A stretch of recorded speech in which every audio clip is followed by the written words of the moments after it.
तर बघा आता आपण पाहिलं की भागाकाराच्या जे सिंपल गणित असतात, कोणती ज्या संख्या पाड्यात असतात आणि ज्या संख्या पाड्यामध्ये नसतात, या संख्यांविषयी आपण माहिती पाहिली. हे आपलं भागाकाराचं सायन्स. ठीक आहे, हा भागाकाराचा सायन्स बरोबर. लक्ष द्या. आता आपण 3 अंकी संख्येला 1 अंकी संख्येने भागणार आहोत.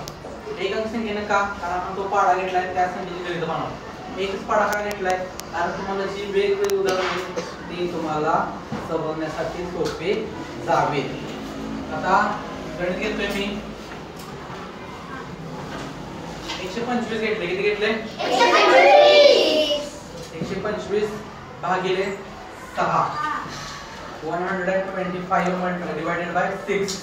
आता मगाशी आपण हे समजा हे 3 अंक घेतले किंवा याच्या पुढे अंक वाढत गेले तरी काय करायचं? तर त्या ठिकाणी जी 1 अंक आहे त्या पहिले 1 अंकाचा विचार करायचा सुरुवातीला. 1 अंकाला भाग जातोय का? तर तो भाग जात नाही. Don't shout. बोलायचं नाही. भाग जात नाही. का जात नाही? कारण ही संख्याच्या पेक्षा लहान आहे. तिथं शून्याचा भाग लागतो. हे नंतर शिकवणार आहे मी. पण आपण काय करायचं? डायरेक्ट ह्या दोन संख्यांना भाग लावायचा. ठीक आहे. त्या दोन संख्या आहेत का त्या पाड्यात? आहेत. कुठं आहेत? 2 नंबरला. साईदुनी 12 लगेच सापडल्या. भागाला 2चा, भागाला 12चा, भागाला झाले 2. वजाबाकी केली. 12 12 गेले, 2 गेले 0, 1 गेले 0. गणित संपलं का? नाही. कारण या दोन संख्येला भाग लावला. इथं अजून एक पाहुणा आपलं बाकी आहे. त्यांचं जेवण व्हायचं आहे. त्यांना मांडलं पाहिजे. हा, मग काय करायचं? हे जे 5 आहेत ते 5 डायरेक्ट खाली इथं मांडून घ्यायचे. 5. आता या ठिकाणी संख्या किती झाली? तर 0 0 0 5 x means 6 only 5. शून्य जर डाव्या बाजूला असतील, इकडे डाव्या बाजूला शून्य वाढत गेले तर संख्येमध्ये काही फरक पडत नाही. उजव्या बाजूला शून्य वाढत गेलं तर तिथं 50 500 5000 50,000 5 लाख अशी संख्या वाढत जाणार. समजतंय? इकडे शून्य, त्यामुळे ही संख्या किती झाली? 5. फक्त 5. 5 आहे का याच्यात? नाही. मग आता एखादी संख्या पाड्यातच नाही तर काय करायचं? शून्य का घ्यायचा? तर शून्य घ्यायचा. त्यांनी सांगितलं शून्य का घ्यायचा? तर ह्या 6 पेक्षा ज्या संख्या येतील 6 च्या अगोदर काय येतं? 1 2 3 4 5. या ज्या संख्या 5 आहेत का त्या 6 च्या पाड्यात नाही, त्या 6 पेक्षा देखील लहान आहेत. मग त्या ठिकाणी इथं आपण 6 1 6 म्हणतो, इथं 6 2 12 म्हणतो, आहे का नाही? पण ह्या 1 च्या आधी देखील किती असतो? 0 असतो. म्हणून ह्या संख्यांसाठी आपण डायरेक्ट भाग लावू शकतो शून्याचा. म्हणून या ठिकाणी 5 साठी सुद्धा भाग किती लागेल? शून्याचा भाग लागेल. समजतंय का? म्हणजे या ठिकाणी 6 च्या पुढे 5 नाही, भाग आला शून्याचा. इथं आलं 0. इथं 5 मांडत बसायचं नाही. आपण इकडे शून्याचा भाग घालवलाय. आता या 5 शून्य गेले 5. हे 2 शून्य मांडले तरी चालतील, नाही मांडले तरी चालतील. वजाबाकीचं साइन दिलं आणि इतकं भाग करून झाले की आपलं गणित संपलं. समजलं? ओके. या टाइपला अजून गणित पाहूया आपण.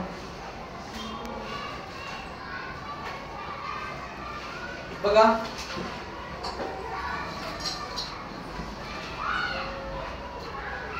आता मात्र मोठी संख्या घेतल्या. किती किती घेणार आहे आपण? 6 घेणार आहे. कारण एकाच पाड्यानं भाग लावला तरी तुम्हाला समजायचं सोपं जातंय असं मला वाटतंय. बरोबर आहे? प्रत्येक वेळी पाडा वेगळा घेणार तुम्हाला. स्टेप बाय स्टेप आपण सर्व भागाकार कोणकोणत्या पद्धतीने कुठपर्यंत शिकवलं तुम्ही शिकतोय आपण. ज्यांना जेवढं समजते म्हणजे आता लक्षात ठेवत चालते. आता बघा, आता या ठिकाणी 839 भागिले 6 हे गणित आहे. आता मगाच्या पेक्षा हे गणित थोडं अवघड वाटलं असेल तुम्हाला, आहे का नाही? तर हे गणित अवघड नाही. हे गणित देखील आपण सोप्या पद्धतीने लगेच सोडवणार आहोत. कसं? आता मगाची ट्रिक आपण या ठिकाणी या संख्येला भाग लावत असताना सुरुवातीला पहिल्या संख्येला भाग लावायचा. पहिल्या संख्येचा विचार करायचा. मग असं उदाहरण आपलं ताटात काही काही वाढलंय, मस्त पाहिजे श्रीखंड, पुरी, काय काय आवडतं, गुलाबजाम आहे, मसाले भात केलाय चांगला, कोशिंबीर वगैरे वाटल्या, डाळीची भाजी वगैरे आहे, पुरी पण आहे, सगळं आवडतं. तुम्हाला आवडतं ना? मग तुम्ही असं ताटात घेता आणि एकत्र करून असं एकत्र खात असतात ना. थोडे आपण पहिल्यांदा पुरी तोडणार, पहिल्यांदा श्रीखंड हात घालणार, आहे का नाही? आहे का नाही? नंतर थोडं गुलाबजाम फॉर्म करणार, आहे का? मग असं हळूहळू हळू करत एक एक संख्या घेत जाईल. एक एक संख्या घेत जाताना मगाचा विचार या ठिकाणी पहिल्या संख्येचा विचार करत असताना पहिली संख्या आहे स्वरा किती आहे कुंभारिक संख्या किती आहे रे 8. 8 6 पेक्षा मोठा एक लहान आहे मोठा आहे म्हणजे फक्त 8 ला भाग लावला तरी चालतोय. ओके या पाड्यात 8 आहे का कुठं आहे 6 आणि 12 च्या मध्ये 8 आहे 6 आणि 12 च्या मध्ये 8 आहे. मग इथं 8 असेल तर 8 पेक्षा लहान काय आहे 6 म्हणून भाग लागतोय 6 चा आणि भागात आले 1 6 ते 6 संपला विषय. वजा की 8तून 6 गेले 2 राहिले. आता त्याच्यानंतर आपण परत जरा हे पुरी घेणार आहे की नाही आपण जरा डाळीवर खाऊया म्हणणार आहे की नाही दाल तडका असतो. मग हे गेलं पुढची संख्या घ्यायची पुढची संख्या डाळीला मांडून घ्यायची खाली 3 इथली खाली ही संख्या इथं खाली हे 2 कुठून आलं कळलं 6 चा भाग लावला 8तून 6 गेले 2 राहिले 3 ऍज इट इज खाली उतरून घेतले आणि संख्या झाली 23. किती झाली 23. आता आपल्याला 6 भागिले 23 करायचं आहे 23 भागिले 6 करायचं आहे 23 शोधा. 23 च्या जवळ काय आहे 18 24 आहे 24 आहे घे काय 23 च्या जवळ काय विचारलंय 23 पेक्षा लहान विचारलंय का 23 च्या जवळ काय आहे 24 आहे. पण आपल्याला 23 पेक्षा लहान संख्या पाहिजे कशी पाहिजे लहान संख्या पाहिजे.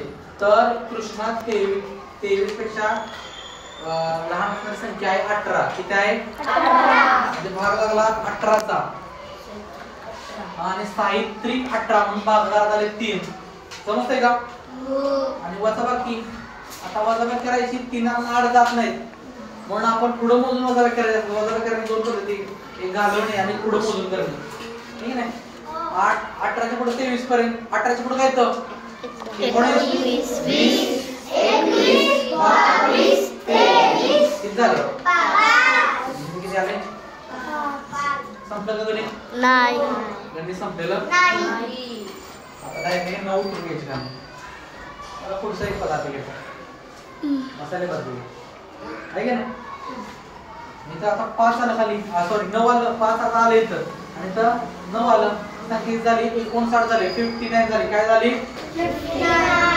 59. 59 कोणाच्या जवळ आहे 60 च्या जवळ आहे पण आपल्याला 60 घेऊन चालेल का 60 घेऊन चालणार नाही कारण 59 पैकी 60 मोठा आहे आणि मोठ्या संख्येला भाग लावून बसायचं नाही. मोठ्या लढतरी मोठ्या अडचणीत पडायचं नाही. आपल्या आव्याटात आहे सिया तेवढंच घ्यायचं काय आपला आव्याटा 59 पेक्षा 59 पेक्षा काय राहणार सापडते की लगेच आपल्याला पाड्यात कारण पाडा आपला पाठ आहे तोंडपाठ आहे ज्यांचे तोंडपाठ पाडे त्यांना गणित सोपी जाणार हो की नाही.